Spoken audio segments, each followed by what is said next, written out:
Welcome to Grow the Family, a podcast sharing infertility stories, support, and the science behind growing a family. Each episode explores infertility through honest conversations, education, and real experiences from couples and professionals walking this road. I'm your host, Courtney Lewis, and you're not alone here. Hi, Rachel. Thank you so much for coming on our podcast today. How are you? I'm doing wonderful.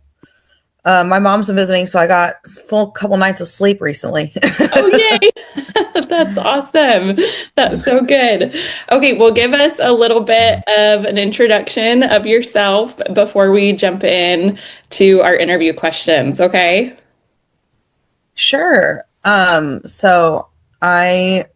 Rachel. I have been married to my current husband for almost 3 years, but this is both of our second marriage. So I have 4 stepkids ranging from 8 to just about 18. Okay.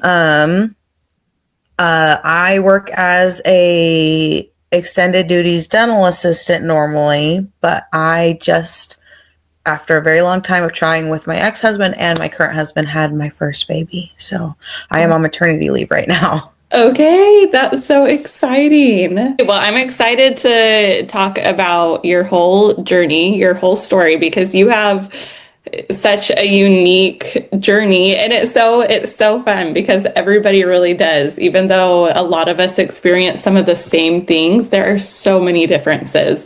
It is wild to me. Absolutely. And so I'm really excited to get your perspective. I think it will be super beneficial for others because I don't always meet people that have the same just so many different factors like you do. You have so many different things when it comes to your journey. And so this is going to be so good and so educational and hopefully just beneficial to other women that have similar, all those very, very many different factors like you do. So let's jump right in. Okay. So in your summary that you sent me, you said that you had been married before, and just in your little introduction, that this is your second marriage. Y'all been married for a few years. So can you walk us through your journey from your first marriage to where you are today? Sure. So I was young when I married my first husband, not super young by LDS standards, but young enough. I was 25, but he was a convert. So we'd been together for like 2 years before we got married. Okay. And did the whole temple marriage and everything. And we thought we were on the same page. And then and we immediately were talking about children. We talked about children before we'd ever got married. He always knew how important that was to me. And then about a year in, he just goes, I don't want kids. And I want an open marriage. And he left because I said, I'm not okay with that. Yeah. You're like, no open marriage. Thank you. No.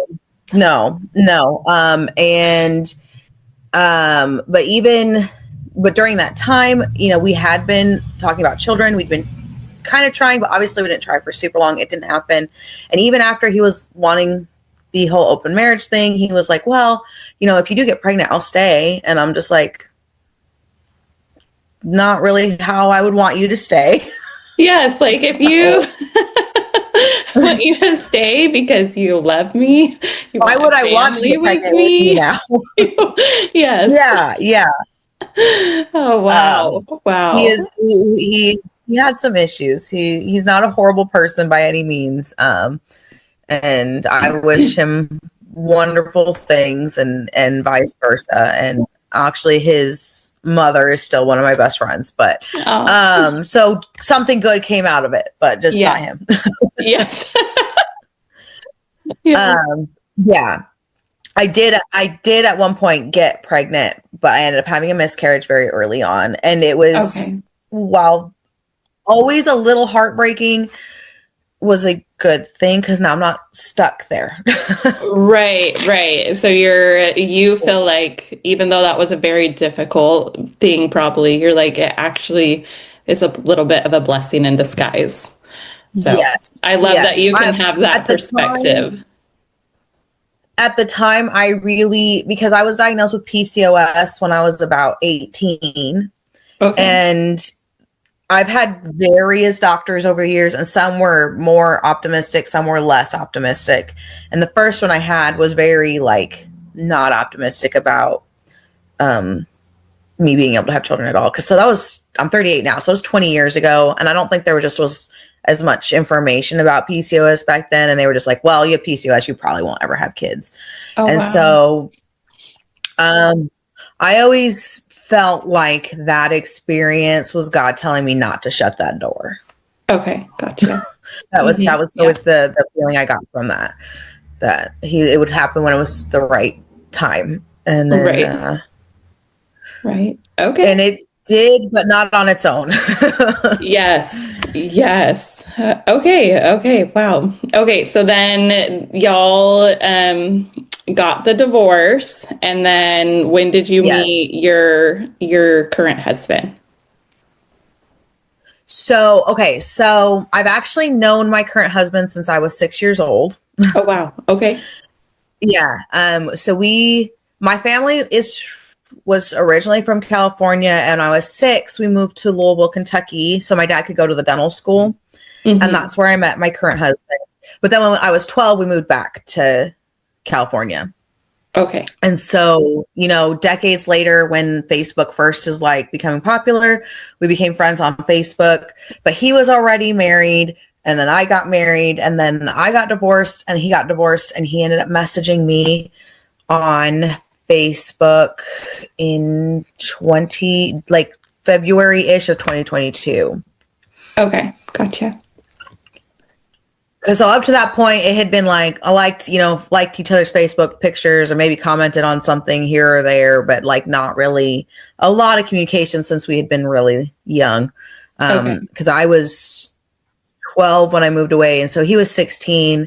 So maybe kind of a weird age then. Doesn't matter now, Right. but weird Right. age gap back No, then. yeah. It doesn't matter the older you We get. we do, yeah, no. We always joke though, because have a very distinct memory of him when I was about 12 years old. I was walking through the gym at church, and he hit me in the face with a basketball Oh, you're like, I don't forget. and I will knocked me always over. remember that. No, no. Oh, it's And he came over and like helped me with like pick up my glasses because like I fell over and everything. And so that's when he knocked me off my feet, is what we always joke. oh cute. Um, but yeah, so he started messaging me in about February of 2022. And I this was like right after COVID stuff, which COVID was really hard for me. And I was single through that time, and Mhm. I had dated other people between my two marriages, but obviously nothing serious. And I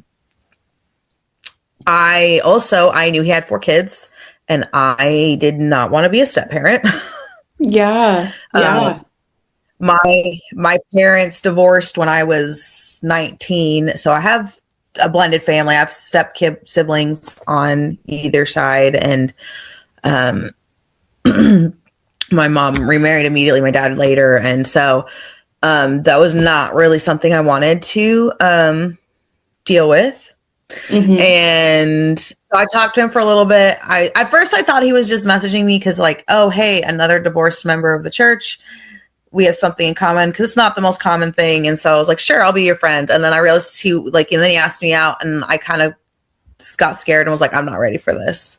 Right. And so we stopped talking for a while. He says I ghosted him. I'm like, it doesn't count as ghosting if I told you why I wasn't talking to you anymore. Right. Right. um, but fast forward to later, towards the end of the year, around Thanksgiving, and God came down to me in a dream and told me, you need to stop. Because I was arguing with God all year. I was like, I don't want to do this. He's like, you need to do this. And I'm like, I don't want to do this. And Hmm. finally, he finally came down to me in a dream. He was like, you need to do this. This is the plan I have for you. And so I finally messaged him again, a little after Thanksgiving. We had our first real date in January, and we were married by that May. Okay. And Okay. I remember telling God, like, okay, but you better take care of these kids because I ain't doing it. And here you are helping out and doing a And lot, here it we are. sounds Here we like. are. Yes. Yes. Wow. Okay. So That y'all parenting been is not married for the for, faint of heart. yes, I'm sure. I'm sure. So you've been married for 3 years. So when did you guys start the whole infertility, like the whole infertility treatment part? Sure. So, so we actually the very first thing we had to do was, I will, he had a vasectomy first off with his Okay. ex-wife. There's a whole long story behind that we don't really need to get into. He didn't want it. She pressured him into it, and then she left him like a month later. So, Oh, wow. it was really crummy situation. But, Yeah. so we had to get that reversed, and we did that in that first year of marriage. And so that was already like, and then it technically was successful, but they did warn us like a lot of his motility was really low, and his sperm count was really low, but it was there. And so it wasn't impossible. Hmm. And then I was on like birth controls and stuff to try and regulate my cycle, because a big part, I don't know how much you know or if you know anything about PCOS, because it's a very common cause of infertility. So I It was on is stuff trying to so like help common, but it regulate seems that. like, yeah, it seems like so many People people just don't know. have so many different symptoms though. And it's interesting how some people Yes. with PCOS, they don't need any medical help and they get pregnant just fine. And then Nope. others with PCOS Yep. cannot. Like it's the most interesting Yeah. diagnosis to me because I'm like, why? Like what makes it so different for everybody? And why can some people And get there's pregnant like a just fine? list of like, yeah, there's like a list of like 10 or 12 symptoms for PCOS. And if you knock off half of them, then you have it. But so you could have any combination of those symptoms. And so that's why I think for some it's easier and some it's harder. And we did some birth control for a few months to try and regulate the cycle. So then I would come off of it, and so hopefully it would be ovulating correctly. And then after it was less than a year, because I'm a little bit older, they did let me try Clomid Hmm. to help with that. And that obviously that didn't work. I don't think my experience with Clomid was as bad as some that I hear, like the one, but it does make you a little emotional. Hmm. Yeah. The one distinct memory I have is I was trying really, because there are certain things that you can eat with PCOS to help lower the inflammation, and so it makes it easier to get pregnant. And so I was trying really hard to like, I wasn't eating carbs, I wasn't eating sugar, or not necessarily carbs. I wasn't eating gluten, I wasn't eating sugar, I wasn't having a lot of dairy. I was, trying really hard. And I don't remember what the occasion was, but it was Sunday dinner with my stepkids, and I think I'd made like, I don't remember I think I made spaghetti, but I made myself like, low carb or, carb free vegetable spaghetti noodles and stuff like that. And all I wanted, I'd been looking forward to, I was going to splurge and I was going to have some Caesar salad dressing on my salad.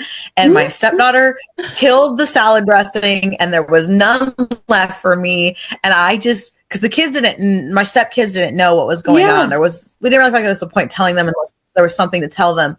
And I just got up, walked out of the room and cried because there was no Caesar salad dressing left because of the It's probably the only time you'll ever cry about Caesar salad dressing again. Caesar. Yes, yes. Oh, that is too But funny. yeah, that I eventually, like a year later, I told her, "Hey, you remember that?" And she's like, "Yeah, I thought it was weird." Like, yeah, this was why. And she Yeah, laughed. She thought it was funny, but that is funny. so then after a couple of months of that, my doctor finally sent me to a specialist. And the first thing he did, and I meant to look it up. I can't remember the name of the scan, but it's just it's where they inject the dye, and I'm sure a lot of people have gone through it, where they inject the Yeah. dye and they're I think it's HCG, I believe, is what it's Yes, called. That is a yes. painful test. I still remember that test, It is and that not a was fun. so painful for me. It's so painful. Yeah. Yeah. Yeah. And my husband, yeah, I just remember him standing above me and I was just squeezing the crud out of his hands because it did hmm not feel good. No, And super uncomfortable. um, I remember the doctor going, he said like, uh-oh, or oh no. And while he was doing the scan, and my tubes are completely shut, is Oh, what wow. he discovered in that. So, yeah. So of course I went and got dressed, and it was just, and they obviously weren't shut when I was younger, but just hmm over time with the PCOS, the scarring, and the inflammation, it has caused them to just like close. One of them's for sure 100% closed. The other one was like 90% closed. Okay, gotcha. He couldn't tell for sure. Okay. And so I remember getting dressed and them telling us that, and they walked out, and I remember just like falling to the floor and starting to cry. hmm And because he said, we'll have to go straight to IVF. And then he just like walked out of the room. I love my fertility doctor, but he doesn't have the greatest bedside manner. Yeah, yeah, yeah. That's okay. I think it's hard for some of them too. I've had a few different doctors. I think it can be a little bit of a challenge for Yeah. them to have that bedside manner. Oh, Yes. And to be fair, my regular OB had warned me. He was like, look, there's two options. This one has the better bedside manner. This one has the better results. And I was like, I don't give a crap about bedside manner. I want the results. So yes, it was fine. yes. So y'all did the And IVF. so, yeah, we did. It was, I can't remember we fortunately, because of course we're like, okay, how do we get $15,000 to do hmm this? We'd been hoping IUI was going to be an option because that's a lot more. That was, I think he had quoted us at about $1,500, and we're like, yeah, we could do that. Yeah. But $15,000 is not really just in our back pocket. Yeah. And my mother's aunt, so my great aunt, had passed away during COVID, and she had been single. She didn't have any children. She had owned a 5-bedroom house in San Francisco, and it went to my mom and my aunts. And Oh, wow. so when they sold it, that was like, yeah, it was a multi-million-dollar house. So Yes. my mom and my aunts got a cut of that. And so my mom was very amazing, and she said, "Oh yeah, here," and she paid for it. That's a blessing. What a Um, blessing. and so it is. She is amazing. Um, and so she came that summer. So my mother, ever since I got married, my youngest stepson was 5. He had just turned 5, like a couple weeks before we got married. hmm And long story short, my husband's childcare that he normally had for his kids over the summer didn't exist anymore. hmm And while he had older kids, we didn't really feel like it was fair for, here his 15-year-old son has to be taking care of his 5-year-old brother all summer while my husband and I worked. And so my mom had recently retired from nursing because my mom's her own amazing story that they should do a documentary on. She's had Parkinson's for 18 years. Oh, But you wouldn't know by looking at her. wow. She drives, she plays the piano, she sews, all of it. But so my mom came for the summer, to watch the younger two kids so that the older two weren't having to spend their summers watching their younger siblings and help us out that way. And so she has come back every summer. And so when she came back last summer, we scheduled so that we could do the egg retrieval while she was here. And so I was on birth control for a few months, and then the like pharmacy worth of meds.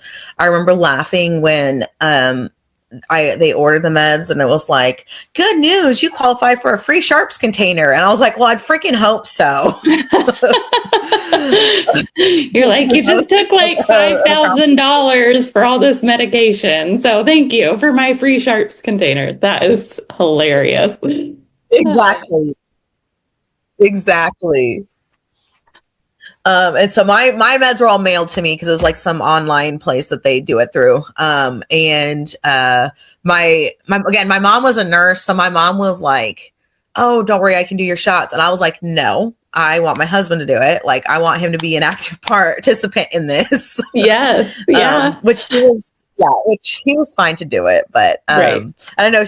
My mother's wonderful. I was just trying to be helpful, but like it was just important to me that like we're doing this together, you know? Yes. Yeah. Because so much of it was, you know, you feel very apart for a lot of it. So we have my stepkids week on, week off. So we exchange them every Sunday at 5:00. And the week of the retrieval happens to be a week that we had his kids here. And I didn't know how I was going to feel afterwards. They put me under general anesthesia to get the eggs and stuff. And so I was very concerned that that I wasn't going to be able to, that my husband wasn't going to be able to take care of me during that recovery time. Because my youngest stepson, is very, his parents divorced when he was like an infant, so he's very needy, which is understandable. Yeah. No, that would be. But sometimes it's like, honey, we gotta. Oh, absolutely. But sometimes we're trying to teach him, like, honey, it's not always about you. Right. And he still does have he does have a difficult life over at his mother's, which we don't need to get into. But so I have a really good friend here in my ward. So I'm the current primary president. She was the previous primary president, and her two sons were she has four, but her two biological sons were conceived via IVF. Okay. And so I messaged her, and her sons happen to be around my stepson's age. They're like a year and a half older than him, but they always get along great. And so I messaged her and I said, hey, this is happening. Can you take him for the day? And she's like, yeah, send him in because they got a nice pool. So he went over there. He had the best day ever. Playing Castle Crashers and swimming in the pool and everything.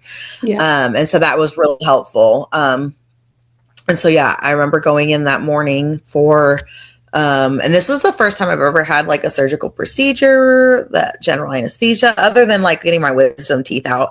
But my dad was the dentist, so it really wasn't that scary. Right. So yeah, I remember doing that, and I'm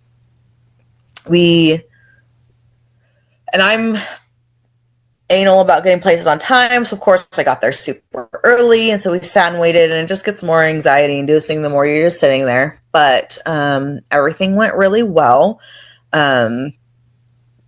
Obviously, my husband had to give his portion that day, and apparently the first thing I vaguely remember was like, did it go okay? Like I was asking him if he went okay. Like I'm the one who went through surgery, and I'm like, did your side go okay? Right. He's like, yeah, fine. But they were able to get 10 eggs. Okay. 7 of them fertilized, and then we ended up with 4 that matured. And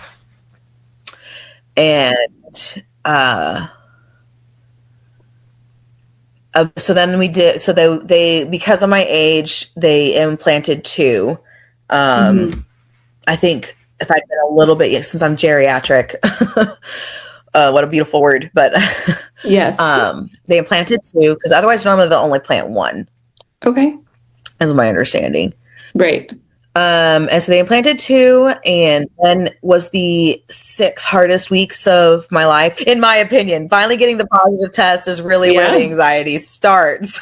Yes, no, I'm like So we went, pregnancy can be so hard and so challenging. And so sometimes I think, yeah, you're kind of like, okay, well, we'll just get pregnant and then everything will be perfect. But it's like life is still life and pregnancy is difficult. You have a lot of emotional, hormonal struggles going on and you can be really sick and all of that can be really hard, which I do want to jump to that part because you mentioned that your pregnancy was pretty tough, or at least the birth was. So what happened oh, there yeah. with delivering at 32 weeks and not getting to have your husband there? Just share what that was like, delivering your son under those circumstances and because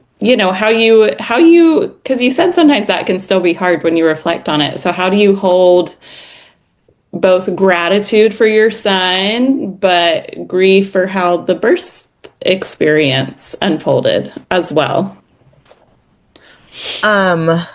It, yeah. So I had placenta previa, Okay. which for anyone that's watching has a higher risk when you do IVF. There's a lot of things that they don't really tell you. At least I wasn't told when we did the IVF, and that put you at higher risk for complications. So there's a higher risk for placenta previa. There's a higher risk for heart problems for the baby. And so at 20 weeks, at the 20-week anatomy scan was when they discovered the placenta previa. And they also thought his heart wasn't developed, but really he was just a butthead, and he wouldn't roll over for them to see his heart. Oh, okay. So we had to go Well, thank shell out goodness that $2,000 was all it was. for Yeah. a fetal echocardiogram, but his heart was fine, thankfully.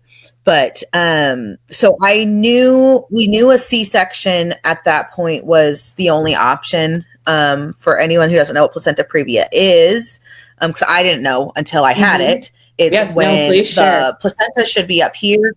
Yeah, the placenta should be up here, like towards the back of your, uterus, and mine developed right on top of the cervix. So there's the opening is blocked. So there's no way for the baby to get out. Okay. Like 85% of the time it resolves, and as the baby gets bigger, it kicks it out of the way. But that last 15% of the time, you have to have a C-section. I, of course, did not move out of the way. So the odds are always in my favor. I mean, the fact that my IVF worked on the first time, it works for and against me.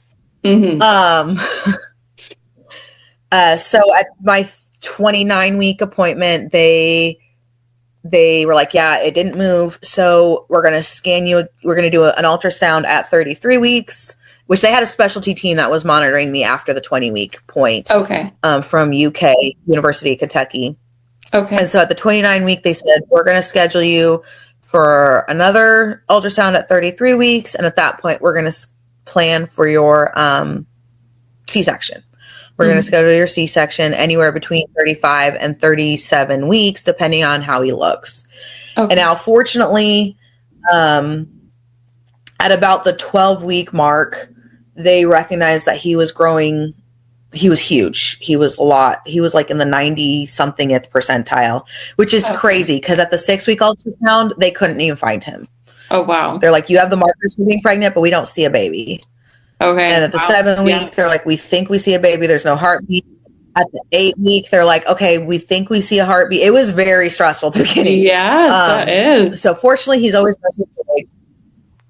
And a big part of placenta previa too is that you will end up bleeding, and that's normal. I guess it's a normal part of placenta previa.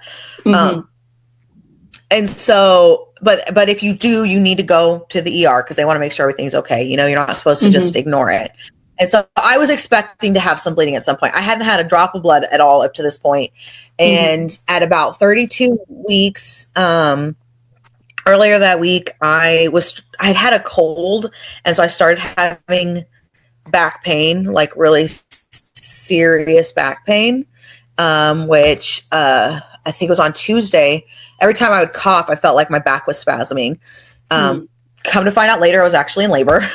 Oh, wow. Yeah. Wednesday I went to the urgent care, and she goes, "Oh, well, the baby just must be sitting on your sciatic nerve. It's fine. Take the Z-Pack and go home."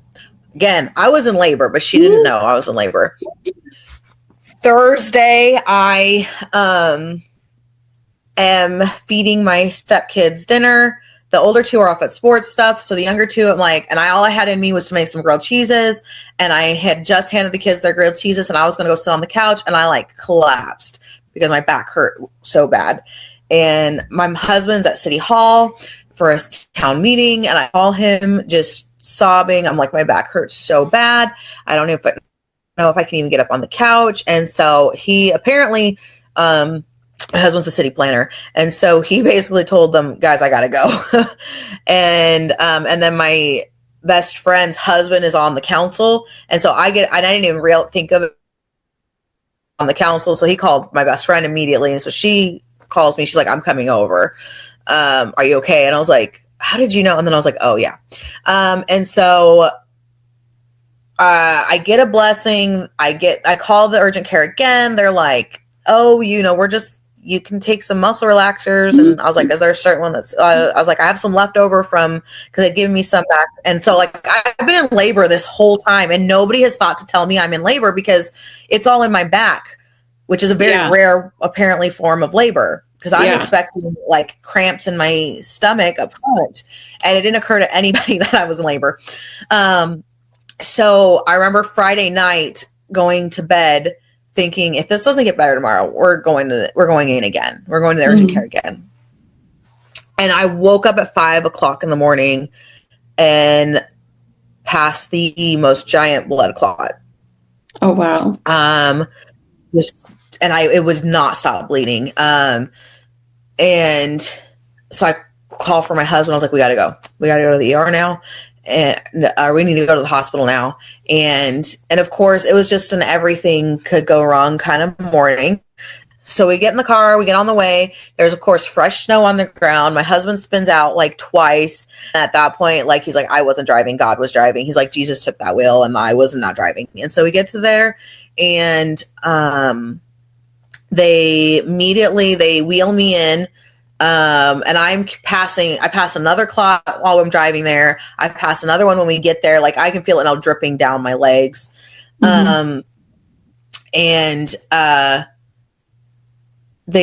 They immediately hook me up to find the baby's heartbeat, which my husband thought that the baby was gone. He was just convinced that the baby was gone at this point. And they're trying to save my life. And so they hook me up. They find the baby's heartbeat. They're like, his heartbeat's just fine. It's super strong. We're going to check and see. And then that's when they're like, I think the back pains you're having are contractions. So they hook me up, and they're like, sure enough, I was having contractions. They're like, you're showing signs of a placenta abruption, which, for anyone who doesn't know, it's when the placenta detaches. So once the placenta detaches, obviously the baby's not getting the nutrients he needs. You have to deliver. Right. But she said she didn't see one. And keep in mind, though, like, I'd lost so much blood at this point. A lot of this is a haze that I'm remembering this through. Right. But she said she didn't see it. And so she said, we're going to give you some magnesium. We're going to give you some magnesium to stop the contractions and monitor. And, hopefully we're not delivering the baby right now. And that all changed within about less than a minute, probably. The magnesium sucks for anyone who's ever had to have it, or anyone tells you, be careful. It made me really dizzy. It made me nauseous. It made me, it was really awful. And so the next thing I remember was my husband was holding me up, because laying back made me more dizzy. So that was the only way I could kind of think clearly. He was holding me up, and then the next thing I know, they have ripped me out of his arms and are wheeling me away, because the magnesium caused the baby's heart rate to plummet. Okay. And so they wheel me away into the OR, and I was like, what's going on? She's like, the baby has to come now. And like I said, I always knew I was going to have a C-section. It was hard knowing I was going to have a C-section, but at this point I'd had about 12 weeks to come to terms with having a C-section, and I had like done all this research, and I was like, I'm going to go into this C-section super empowered. Like, I'm going to ask for this, and I'm going to have my husband holding my hand, and I'm going to ask if they can put up a clear drape so I can watch, and I want to see this, and I want this. Right. And because it's already hard enough. I don't think anyone ever gets pregnant envisioning a C-section as the end result. But at least I had this plan, right? And God does not care about our plans. He has his own plans. Yes. But so as they're wheeling me out, I asked her, I was like, is it going to be under general anesthesia? And she goes, yeah, we don't have time. We don't have time to get you numb. We don't have time to wait for it. And my husband says he could hear me down the hall. I just started sobbing. And the last thing I remember was them tying my hands down, and then that's it. And then I woke up about 3 hours later. And as soon as I woke up, I started crying, and I just kept saying, I'm sorry over and over again. But my son was okay. I did hemorrhage and bleed out. I had to have multiple blood transfusions throughout the procedure. My son was in the NICU because obviously he was 8 weeks early.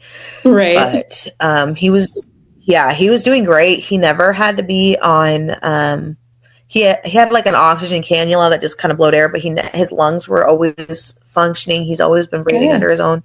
He never had to be under a ventilator or anything. And so all around me, everyone was just somewhat celebrating, I guess, that, oh, your son's here and he's fine and you're fine. And but I was dealing with a loss at the same time. Because none of it was, I was like, I didn't even get to meet him until he was like 10 hours old. And so all of those things and that you imagine and that you picture were gone. And so, I mean, I recently started counseling for it, because I guess that was your original question, is how am I dealing with it? Not well is the answer. No, it gets better over time. Yes. My son turned 2 months old yesterday. Okay.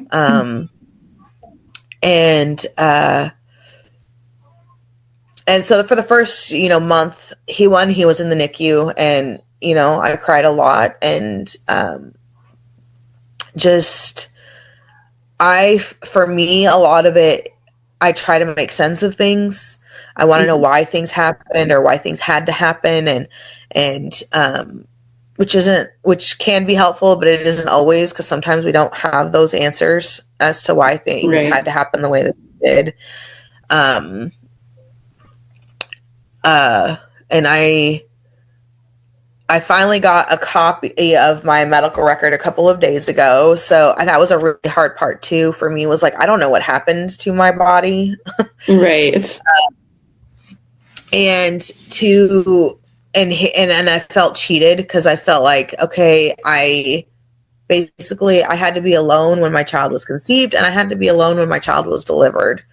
And, there was a lot of anger, especially because my husband has 4 kids. He got to do this, and he got to be with her, and he got to see his other children be born. And we don't have that with my son. And there's still a lot of anger, I'll be honest. I don't think I'm as bitter as I was, but yeah. That he got to have that experience, and I don't. And that he got to have that experience with someone else. Wow. I applaud you though, Rachel, for being. But I'm so grateful. Sorry, I'm like, it's so pausey, or it No, keeps you're fine. Go stopping ahead. and Go ahead. It pausing. is. It is.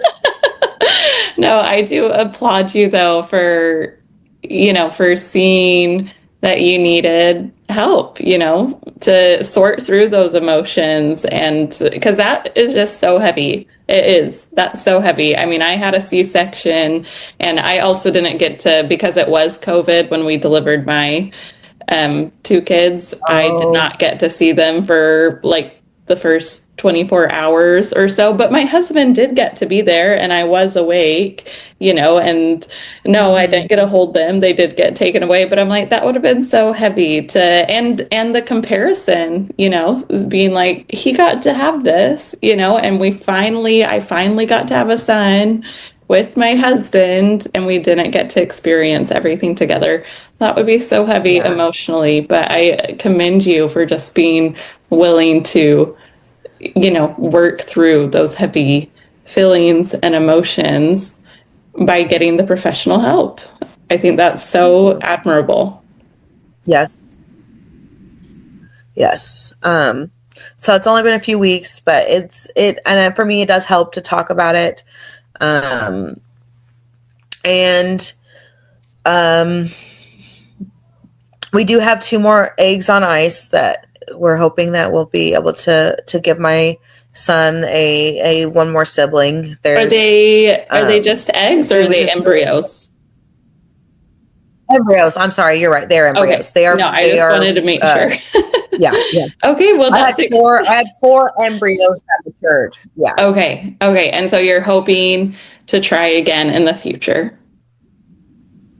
Yes. Okay. Unfortunately, because my son got stuck, they Mhm. did have to do an inverted T Okay. C-section, and so I would have to have a C-section again. Right. But hopefully, at least I'll be awake this Yeah, time. hopefully you'll be awake. Maybe be a little bit different and a little bit better in some ways. And I'm sure they'll be monitoring you more closely Yes, due to the other, to the previous experiences and exactly. medical struggles. And so, okay, well, Yes, um, yes. I want to move to our next part because we've just got about 10 minutes left. But Sure. um, what has this journey taught you that you didn't expect to learn? I mean, you have so much. So whether it's IVF focused or it's the blended family focused, what do you feel like you've learned that you didn't really expect? Um, so the biggest thing um the biggest thing I would say, I mean, I've learned some medical things that were very helpful and Hmm. for the future. Like I said, there's a lot of complications that I didn't expect that are normal, but the biggest thing that I personally learned, and my husband, especially through the delivery, and my husband really helped me with this, is miracles don't always come the way we think they're going to, Mm. um, or that we don't see them the same way they once were. Right. You think of, because I throughout this whole process, I've had many blessings. I've read with and so much prayer with my husband, and that a lot of answers just don't come the way you think they're going to, and you may not understand why until much later down the road. And while Hmm. I still don't have all of the answers, learning to just be happy in the moments that you're in and be appreciative of what you've got. And that doesn't mean you can't be sad for a minute or angry for a couple minutes Right. Of and course. and yell about those things, but you have to let those things go and pick yourself back up, and but you still have to acknowledge them. That's Right. been a hard part. Is my husband, I think a lot of men are, let's bury their emotions down, Hmm. stomp them down, Yeah. uh and that's not that you have to deal with those things. I finally I lost it on my husband the other day, because I was just like, I feel like I'm mourning all this alone, because all you keep just talking, oh, I'm just grateful that he's here. I'm just grateful. And I'm like, well, yeah, I am too. Don't get me wrong. But I feel like I'm the only one mourning what we lost. Does not make you sad at all. He's like, well, I don't want to think about it. And I was like, okay, well, I'm asking you to think about it. Like, you need to I deal want with it you to think too. about it. And so that Yeah. helps. It's helped us both a lot to be able to just learn how to stop and really tell each other what we need and what we want in that regard of, I need Mhm. you to think about this, or I need to know how you're feeling about this, to not feel so alone, Right. and make us stronger in that regard, Yeah. individually and together. Yeah. And sometimes we do. Sometimes we really just have to be that blunt and that straightforward with our spouses with Yes. what we need because we are completely different. Yes. Yes. Yeah. So if a woman experienced something as difficult as you when it comes to, the body failing in certain ways and not experiencing that picture perfect vision that you Mhm. had, what would you say to somebody that goes through something similar? It's okay to be upset about it. It's okay to feel sad. You're going to feel like your body failed. You're going to feel like all these horrible things about yourself and about the situation. And it's okay to feel those things. You just don't live there. Yeah, you can feel it, And because those but things don't still live come there. and go. Yeah. Yeah, I love that. I think that's so good. Um, okay, and then as far as I just want to touch briefly on the blended family aspects.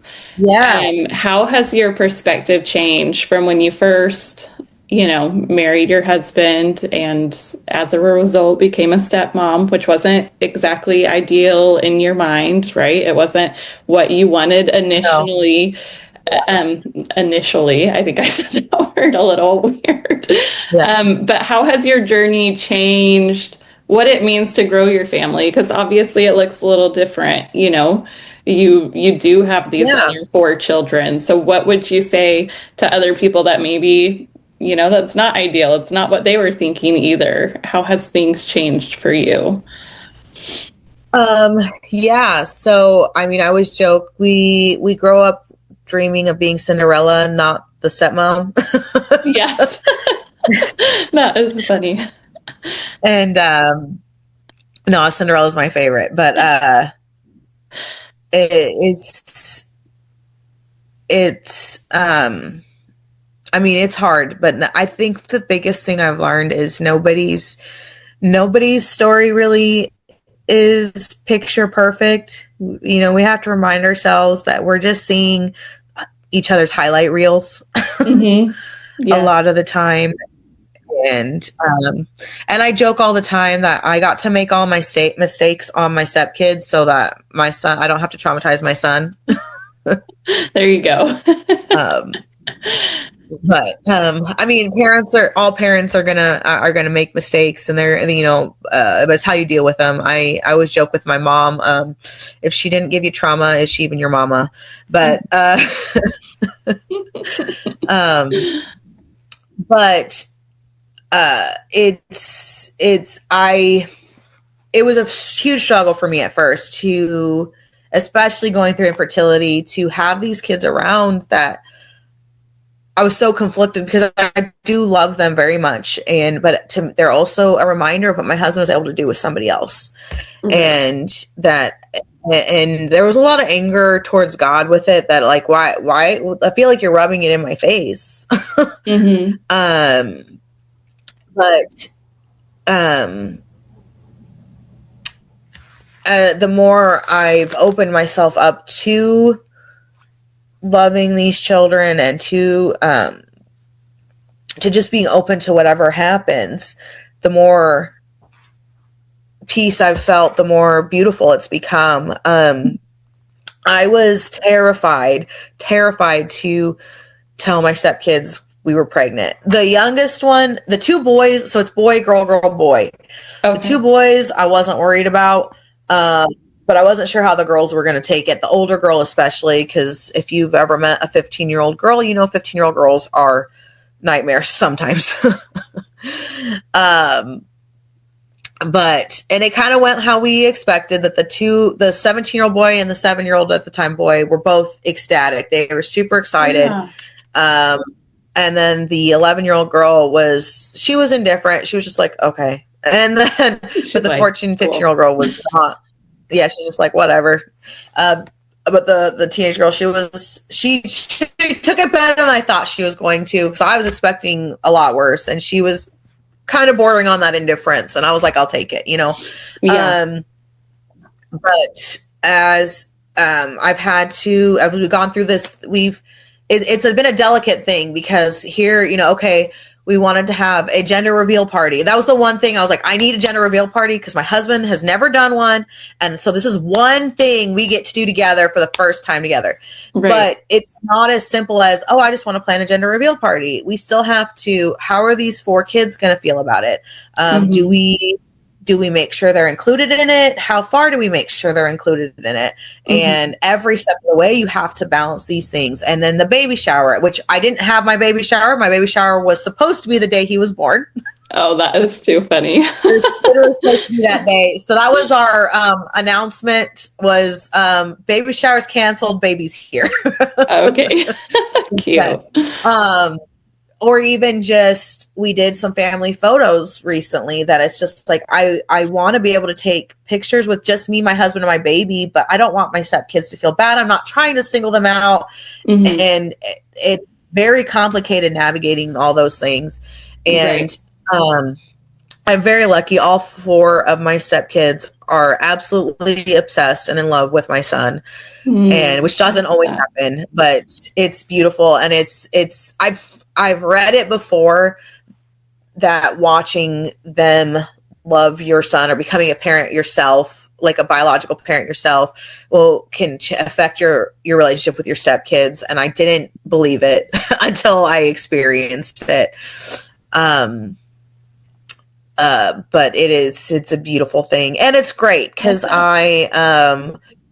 a lot of people are like, "Oh, are you getting able to get some rest? Are you able to take a shower? Are you able to like?" And I'm like, "Yeah, I've got 4 kids that are literally fighting to hold him.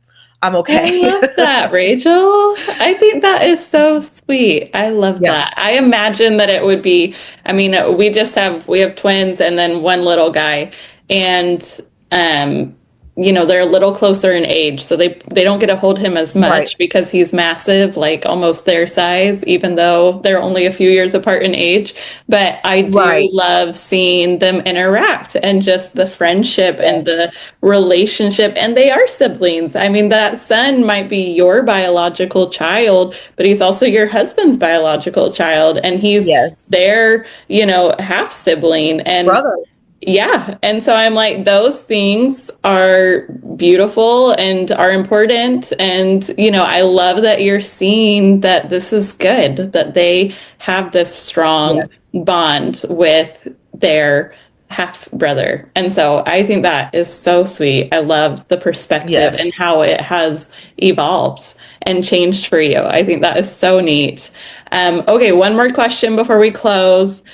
What do you want Yeah. listeners to remember from your story?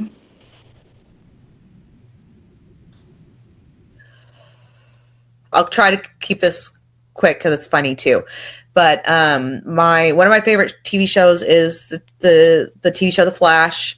My Okay. smaller cat is actually named Barry Allen, Okay. and there's a line in the show.